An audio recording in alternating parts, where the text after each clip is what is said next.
Alors je vais commencer par Primaflora, qui est déjà un sujet relativement connu pour la plupart d'entre vous, puisque maintenant ça fait quelques années déjà que cette bioprotection Primaflora est employée en Alsace. Ça s'étend aussi maintenant sur d'autres vignobles, et je veux dire, dans tout le vignoble de France et même ailleurs, maintenant, c'est vraiment un mouvement qui est engagé assez sérieusement, parce qu'il y a quelques années, on pensait que la bioprotection, ce serait une petite mode qui va passer, peut-être, et puis finalement, là, maintenant, c'est quand même la vinification sans sulfite, et donc la bioprotection qui remplace le sulfitage. Et c'est quand même quelque chose, un mouvement maintenant qui est en train de s'étendre. Et je le répète, c'est quelque chose maintenant qui est lancé dans tous les vignobles, France et même au niveau mondial. Et c'est quelque chose qui va se généraliser très rapidement dans les prochaines années, parce qu'on se rend compte que le sulfitage n'est plus la meilleure réponse pour ces défis microbiologiques, ces visines précoces, les pH élevés, etc. Et ça ouvre vraiment de nouveaux horizons.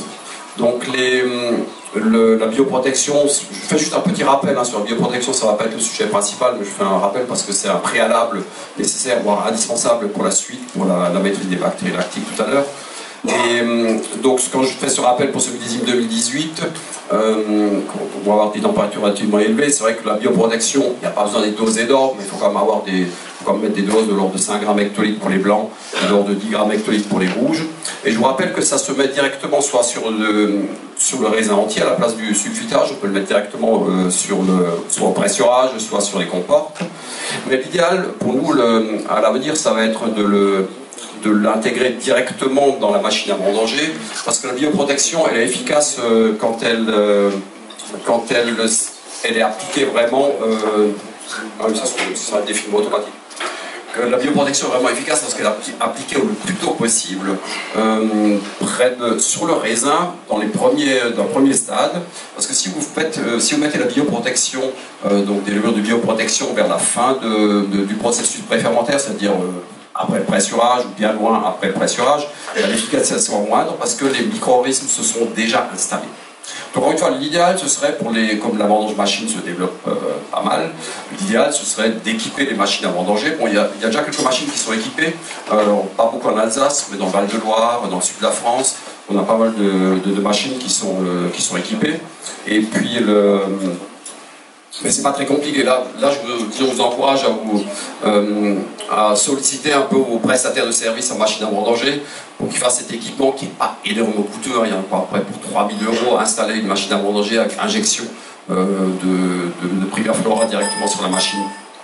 Donc si on va avoir la photo de la machine, après je vous montre juste en quelques instants sur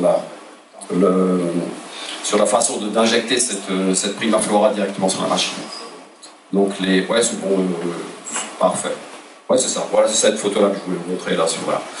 Donc ça, c'est une installation qui a été faite sur une machine à vendanger. Vous voyez, il y a un réservoir là d'une centaine de litres qui a été.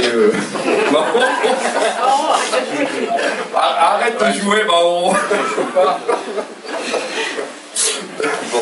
Ah oui, il y a des filtres automatiques. Bon, on va y arriver. Donc il y a un réservoir d'une centaine de litres ici, avec la solution de Primaflora. Et il y a donc deux injecteurs ici de bus de chaque côté qui injectent la solution de Primaflora directement sur le raisin qui va monter sur les conquets ici. Et ensuite, et c'est relativement facile parce qu'il en faut quoi? Il faut 30 à 50 litres par hectare à peu près de cette solution. Et de cette manière, donc la solution de bioprotection est vraiment présente sur le raisin dès la première minute. Et puis, ce qui fait que vous avez une protection immédiate. Et surtout, ce qui est intéressant, faut vous imaginer que le fait de mettre la bioprotection dès le premier jour des vendanges, eh bien vous protégez déjà toute la machine, parce que le fait d'avoir injecté la bioprotection dès la première heure de la machine, eh bien vous protégez l'ensemble de la machine qui n'a pas tendance à s'infecter après avec des acétates, etc. Et puis, donc ce qui fait que et ensuite vous protégez aussi l'ensemble de la chaîne de travail l'intérêt c'est ça, c'est d'utiliser ça dès le premier jour. Et bien vous ensemencez toute la chaîne de travail, le conquête, tout le vendangeoir, et vous avez une protection de l'ensemble de la chaîne du travail. C'est vraiment, je crois que l'intérêt est vraiment là, c'est qu'on limite beaucoup les moyens de multiplication de micro-organismes et vous protégez en fait l'ensemble de votre chaîne de travail. Donc voilà, je m'arrête là pour ce rappel de prix Perflora sur le millésime 2018. C'est bon, je peux y aller? D'accord, ok. Voilà, pour vous parler de quelque chose de vraiment plutôt neuf, qui est vraiment très neuf plutôt, c'est Harmonia.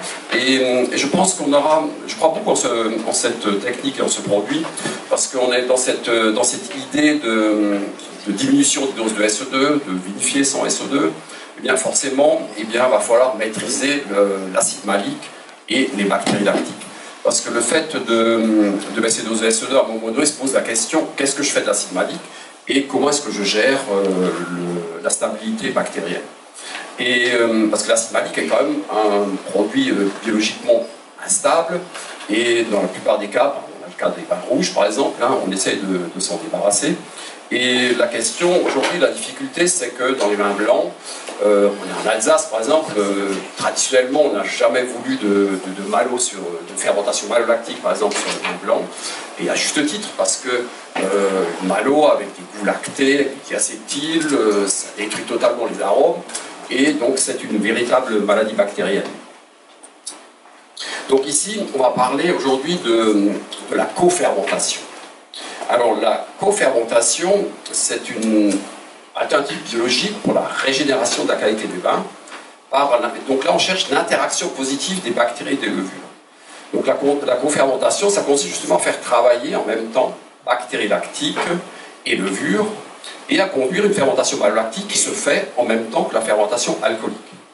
Donc ça, c'est quand même quelque chose d'assez difficile à obtenir. Vous savez que les bactéries lactiques, par nature, sont quand même assez sensibles à l'antagonisme des levures Saccharomyces, et quand vous mettez une fermentation très puissante en route, les bactéries lactiques sont assez... C'est aussi le cas de Champagne. En Champagne se pose le même problème. Pour l'instant, on arrive encore, en mettant des SO2 totaux très élevés, on arrive encore à gérer des vins sans malo, des prises de goût sans malo. Mais de plus en plus, ça va être difficile, parce qu'encore une fois, ces malos spontanés vont être de plus en plus fréquentes en bouteille. Donc j'étais en train de... Bon, on va essayer de récupérer la technique, mais on va y arriver. Donc j'étais en train de dire que la malo, c'est surtout un problème, la malo spontanée, et c'est une maladie bactérienne en réalité. Et parce qu'on n'a pas que des œnococcus bien sélectionnés, hein. Dans les spontanés, on a des pédiocoques qui peuvent faire de la graisse, on a des lactobacilles, etc.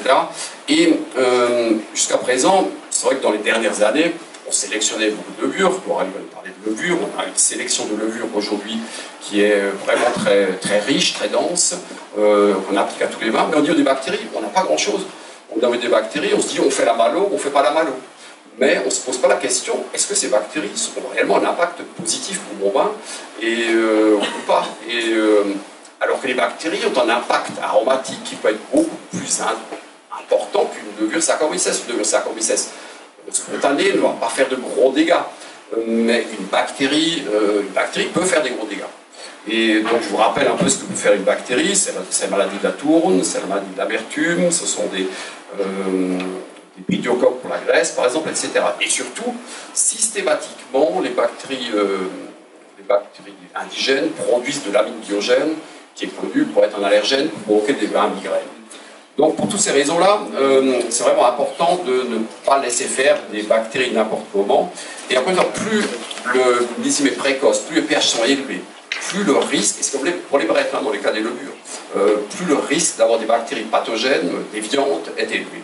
Et c'est ce qui arrive de plus en plus. Donc, alors, Harmonia, co-inoculation. Alors, les bactéries existent déjà, vous allez me dire, c'est pas très neuf, parce qu'il existe déjà la co-inoculation.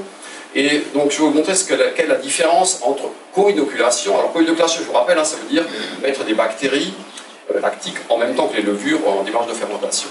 Et donc, ça, c'est un système qui existe déjà, qui a déjà été proposé en Champagne, etc. Là, on va plus loin. On parle de co-fermentation, ça veut dire que ça commence par une co-inoculation, c'est-à-dire qu'on met toujours les bactéries en même temps que les levures au démarrage. Mais là, on cherche, par la sélection de ces bactéries, on cherche à obtenir, comme je disais tout à l'heure, une fermentation alcoolique qui se fait en parallèle avec la fermentation malolactique, ce qui n'est pas le cas avec la co-inoculation. La co-inoculation, vous mettez les bactéries sur jus, vous avez une phase de latence pendant la fermentation alcoolique, et ensuite les bactéries reprennent en fin de fermentation alcoolique. Ici, l'objectif, c'est de finir la malo en même temps que la fermentation alcoolique.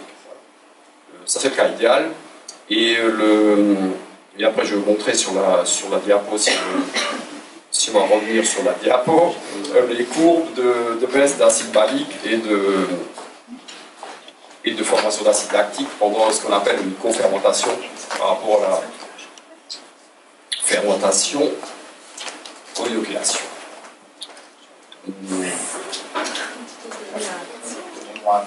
Ouais, bien